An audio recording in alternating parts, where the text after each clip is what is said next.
Hello friends, इस बार जो हम एम्ब्रॉयडरी बनाने वाले हैं वो एकदम प्रॉपर सिंपल तरीके से ही वीडियो बनाने वाले हैं। यहाँ पे जो एम्ब्रॉयडरी की हम बात करते हैं एकदम सिंपल नॉर्मल बूंद मिरर आती है, उसके ऊपर हम वर्क बनाने वाले हैं और पूरा मोर के ऊपर हम डिज़ाइन बनाने वाले हैं। आप डिज़ाइन देख सकते हो।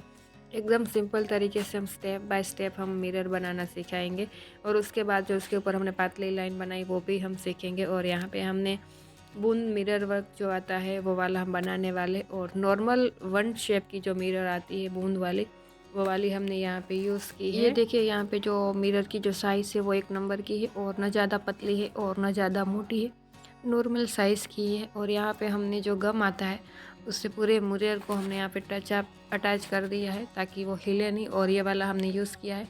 और यहाँ पे हम ऊन की बात करते हैं तो यहाँ पे नॉर्मल ओसवाल ऊन आता है वो वाला हमने यूज़ किया है, क्योंकि उनके ऊपर काफ़ी सारे कमेंट आते हैं कि आप कौन सा धागा कौन सी 3D यूज़ करें, तो हम नॉर्मल ओसवाल ऊन आती है वो वाली यूज़ करते हैं। आप अपने जगह के हिसाब से ऊन मिलती है, थोड़ी पतली मोटी हो सकती है, लेकिन हम बीच वाली जो ऊन होती है नॉर्मल ओसवाल वो वाली हम यूज़ करते हैं। यहाँ पे हम सबसे पहले मिरर को कैसे स्टिच करते हैं वो वाला स्टेप शुरू कर चुके हैं।